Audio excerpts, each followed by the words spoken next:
Halo, selamat pagi, apa kabar Anda pemirsa? Berjumpa lagi dalam Berita Mataram hari ini.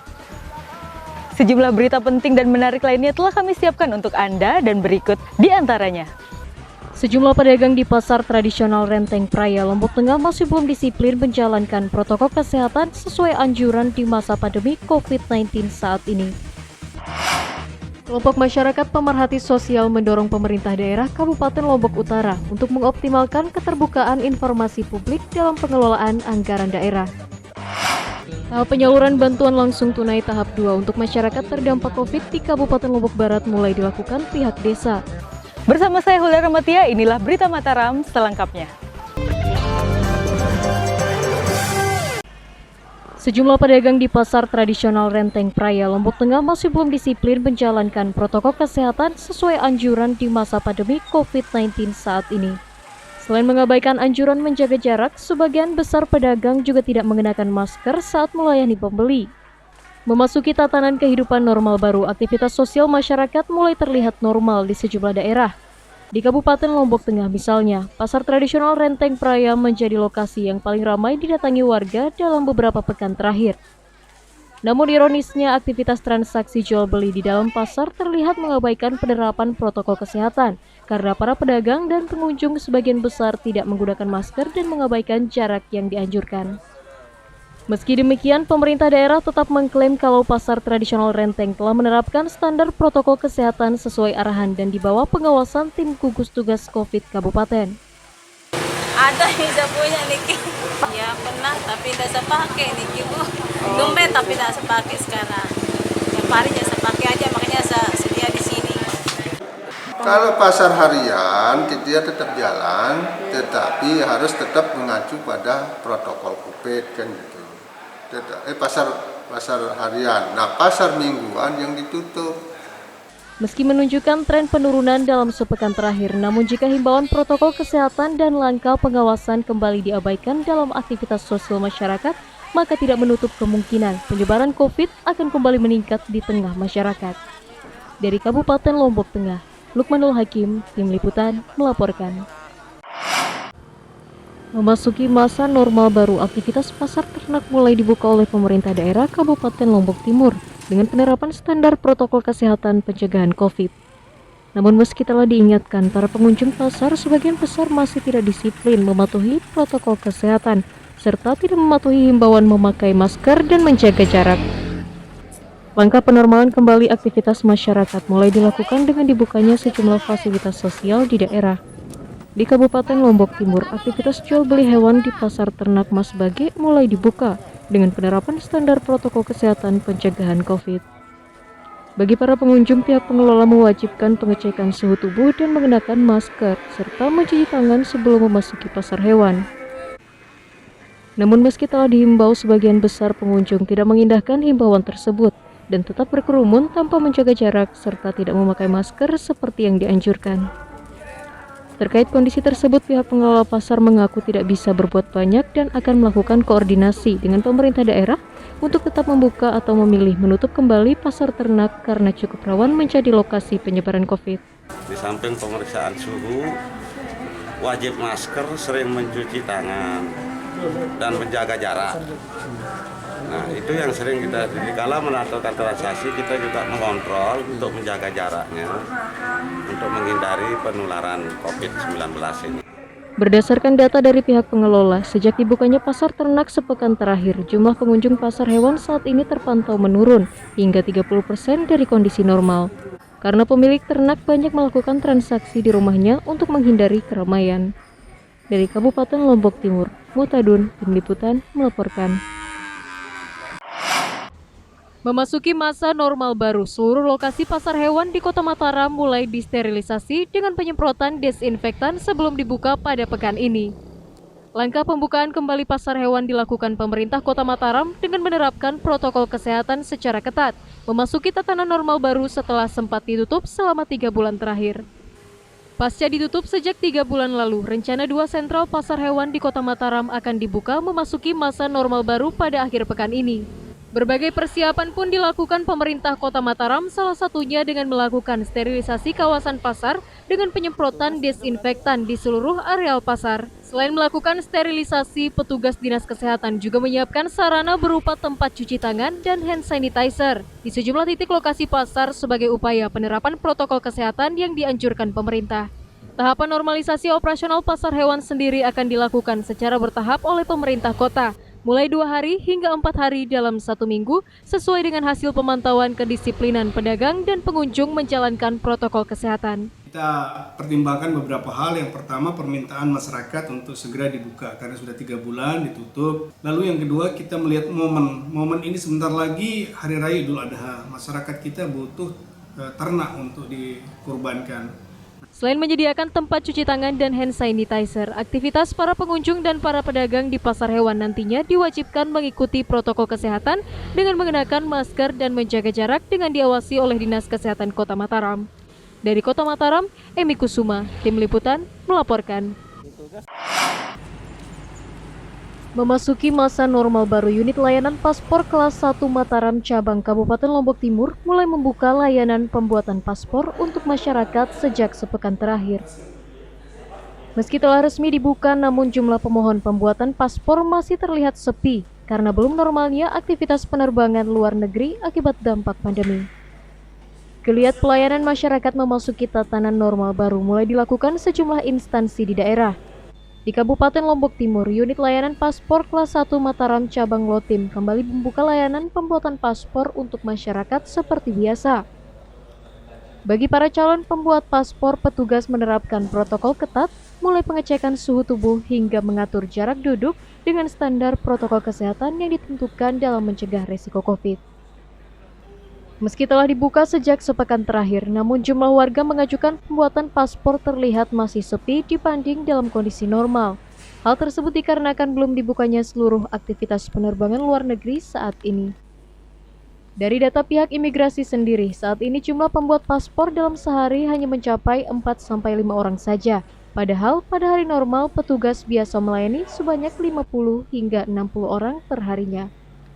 Masih sepi ini karena peminat yang buat paspor juga betul-betul turun lah, karena mereka tahu juga kan keadaan yang negara yang mereka tuju juga kan masih lockdown. Mungkin ya buat paspor juga kan enggak penting-penting amat juga karena keadaan sekarang nih kan. Biasanya jumlah pemohon ya bisa 50 atau 60 per hari, sekarang ya 3 atau 4. Meski masih berada dalam kondisi pemulihan dampak pandemi, pihak imigrasi sendiri berkomitmen tetap akan membuka layanan pembuatan paspor bagi masyarakat sesuai kebijakan pusat, dengan tetap menerapkan standar protokol ketat dalam memberikan pelayanan. Dari Kabupaten Lombok Timur, Mutadun, Tim Liputan, melaporkan.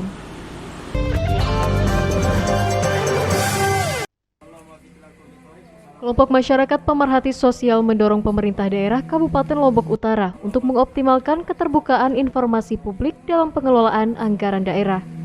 Hal tersebut sesuai dengan amar putusan Peradilan Komisi Informasi Provinsi NTB dalam sengketa keterbukaan publik antara pemerintah daerah dengan masyarakat.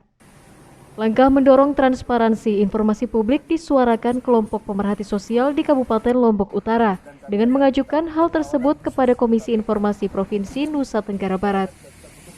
Dalam amar putusannya, Komisi Informasi memenangkan pemohon yakni warga masyarakat dengan keputusan pemerintah daerah harus melakukan optimalisasi keterbukaan informasi publik yang diminta warga.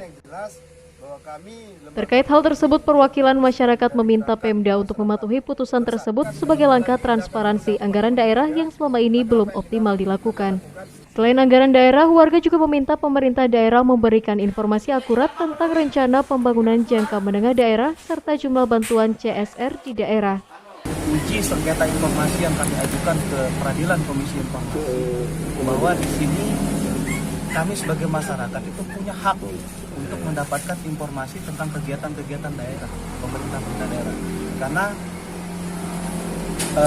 pemerintah atau alat-alat pemerintah ini yang dibiayai dari APBN, APBD wajib mengumumkan secara berkala informasi-informasi.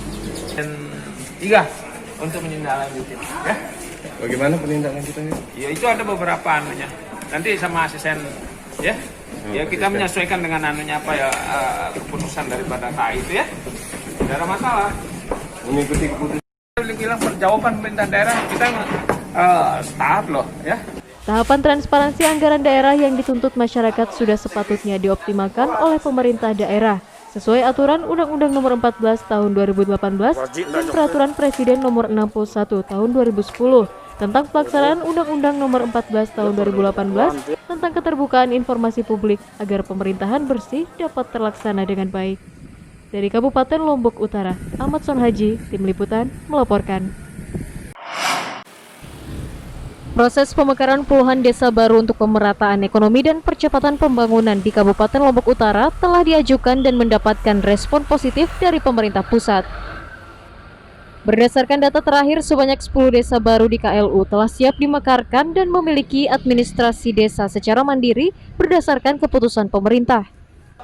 Langkah percepatan pembangunan dan pemerataan ekonomi masyarakat terus dilakukan pemerintah pusat dengan mendorong pemekaran desa di daerah. Sesuai dengan keputusan terbaru pemerintah pusat, Kabupaten Lombok Utara pada tahun ini telah dinyatakan siap melakukan pemekaran 10 desa baru dan telah disetujui oleh pemerintah provinsi. Keputusan tersebut telah diterima pemerintah daerah Lombok Utara berdasarkan keputusan Kementerian Desa yang telah menetapkan 10 kode desa baru dan telah dinyatakan resmi terdaftar sebagai desa mandiri. Selain mendapat respon positif, penetapan 10 desa baru tersebut menjadi modal utama proses percepatan dan pemerataan pembangunan di kabupaten termuda di NTB. Bisa dilakukan karena secara rutin akan mulai menerima dana desa seperti desa lainnya. Pemerintah pusat melalui pemerintah provinsi menyerahkan kode desa yang sudah lama sekali kita perjuangkan. Saya pastikan mudah-mudahan ya supaya sebelum ya amanat ini kita berakhir maka ini sudah bisa terselesaikan.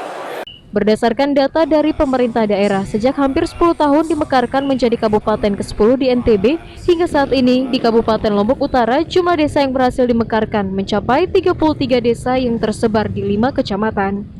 Dari Kabupaten Lombok Utara, Ahmad Sonhaji, Tim Liputan, melaporkan.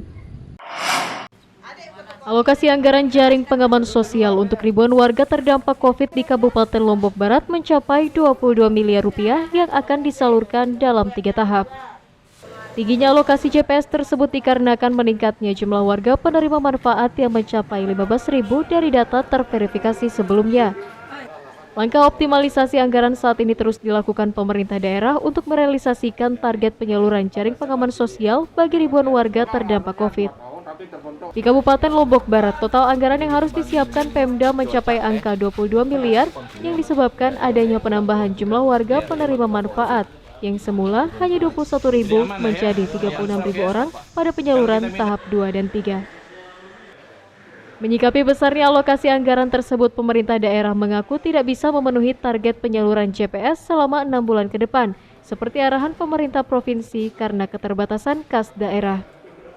Meski cukup memberatkan kas daerah, namun Pemda optimis bisa memenuhi tahapan penyaluran JPS tersebut dengan melakukan optimalisasi anggaran lain dan dialokasikan untuk penanganan COVID-19. Jika dari realokasi dan refocusing itu kan hanya 72. Kalau melihat yang paling banyak membutuhkan biaya kan JPS ini justru. Ya dari awalnya 30 sekarang kan 38. Ya, 38.000. Kalau melihat dari hasil rekomendasinya kan 56, tapi kapasitas fiskal kita hanya bisa memberikan. Berdasarkan hasil relokasi dan refocusing anggaran penanganan COVID, seluruh dana yang terkumpul dimiliki Pemda saat ini berjumlah 72,5 miliar lebih yang akan dialokasikan untuk pengadaan jaring pengaman sosial untuk sektor kesehatan dan sisanya untuk pemulihan ekonomi masyarakat pasca COVID. Dari Kabupaten Lombok Barat, Hairul Amri, Tim Liputan, melaporkan. Kasus pasien terkonfirmasi positif COVID-19 di Kabupaten Lombok Tengah dalam beberapa pekan terakhir mulai menunjukkan penurunan. Berdasarkan data tim gugus tugas kabupaten, dari total 109 pasien yang terpapar, sebanyak 85 orang dinyatakan sembuh dan sisanya masih dalam perawatan. Memasuki masa normal baru, tren penyebaran kasus COVID-19 di Kabupaten Lombok Tengah dalam sepekan terakhir mulai menunjukkan penurunan. Berdasarkan data terbaru tim gugus tugas COVID, jumlah pasien terkonfirmasi terpapar COVID mencapai 109 orang, dengan rincian 85 orang sembuh, sementara 21 orang masih dalam perawatan medis, dengan 3 orang diantaranya meninggal dunia. Tren penurunan jumlah pasien COVID tersebut menjadi motivasi awal pemerintah daerah untuk menerapkan tatanan kehidupan normal baru dalam kondisi pandemi saat ini. Meski demikian, masyarakat tetap diminta untuk waspada dan menerapkan standar protokol kesehatan secara ketat sebagai langkah bersama menekan optimal resiko penularan COVID di Kabupaten Lombok Tengah. Ke depan bahkan kita berdoa kasus tidak ada sampai ada menyiapkan fasilitas. Ya kita meningkatkan apa yang pernah kan sembuh kita banyak dan yang positif juga kan kelihatannya sudah mulai menurun. Gitu. Nah, tentu ini atas kerjasama semua pihak dalam penanganan pengendaliannya. Meski masih dalam masa fokus penanganan COVID, pemerintah daerah berharap warga tidak lengah dan menyepelekan langkah pencegahan dengan tetap mematuhi himbauan social distancing dengan mengenakan masker di luar rumah dan juga menghindari kerumunan. Dari Kabupaten Lombok Tengah, Lukmanul Hakim, Tim Liputan, melaporkan. Tahap penyaluran bantuan langsung tunai tahap 2 untuk masyarakat terdampak COVID di Kabupaten Lombok Barat mulai dilakukan pihak desa. Hingga saat ini, proses penyaluran bantuan uang tunai sebesar Rp600.000 per keluarga tersebut dilaporkan telah tersalur di 66 desa dari total 119 desa yang ada di Kabupaten Lombok Barat. Setelah sebelumnya menyalurkan bantuan langsung tunai perdana beberapa pekan lalu, proses penyaluran BLT tahap 2 untuk masyarakat terdampak COVID saat ini mulai dilakukan sejumlah daerah. Di Kabupaten Lombok Barat, tahapan penyaluran dana BLT tahap 2 mulai dilakukan sejak awal pekan ini dan telah dilakukan oleh puluhan desa yang terdata. Seperti di Desa Kediri Induk, Kabupaten Lombok Barat misalnya, tahapan penyaluran bantuan langsung tunai Seperti di Desa Kediri Induk, Kabupaten Lombok Barat misalnya, tahap penyaluran bantuan langsung tunai bagi 260 keluarga yang terverifikasi telah dilakukan pihak desa dengan jumlah bantuan masing-masing Rp600.000 per keluarga. Dari data terakhir dari total 119 desa yang siap menyalurkan BLT, saat ini jumlah desa yang telah menyalurkan terdata sebanyak 66 desa, sementara sisanya dalam proses verifikasi. Alhamdulillah bahwa desa pada termin kedua ini sudah mengundang kembali masyarakat kita untuk diberikan hak-hak masyarakat, yaitu bantuan langsung tunai yang nilai Rp600.000. Dan kita akan coba upayakan dalam 1 minggu ini juga untuk pencairan termin ketiga atau termin terakhirnya akan kita upayakan untuk segera kita cairkan. Terus pendataan BLTDT yang kita lakukan ini, ya, sekaligus pemutakhiran terhadap data DTKS. Kan banyak sekali sekarang keluarga terdampak ya, akibat bencana COVID ini yang memang layak menerima bantuan ini. Tidak ada yang mengusulkan. Sementara yang bersangkutan tidak masuk dalam DTKS. Sebagaimana regulasi dari pemerintah dalam rangka meringankan beban masyarakat terdampak, pihak desa menggunakan sekitar 35% dari dana desa yang mereka miliki untuk disalurkan kepada para warga desa yang terverifikasi berhak mendapatkan bantuan COVID dengan estimasi mencapai 520 juta dari total sebesar 1,4 miliar yang diterima pihak desa. Dari Kabupaten Lombok Barat, Hairul Amri, Tim Liputan, melaporkan. Puluhan warga masyarakat pesisir di Kabupaten Lombok Utara menggelar penanaman mangrove sebagai upaya melestarikan lingkungan dan mencegah abrasi yang terjadi di sejumlah wilayah. Berdasarkan data Dinas Lingkungan Hidup di Kabupaten Lombok Utara, terdapat 22 lokasi rawan abrasi dan 18 titik diantaranya masuk dalam penanganan prioritas. Upaya pencegahan abrasi dengan penanaman mangrove terus dilakukan pihak terkait bersama masyarakat di daerah. Di Kabupaten Lombok Utara, puluhan warga peduli lingkungan melaksanakan penanaman mangrove dengan diinisiasi oleh Dinas Lingkungan Hidup setempat di sejumlah lokasi rawan abrasi.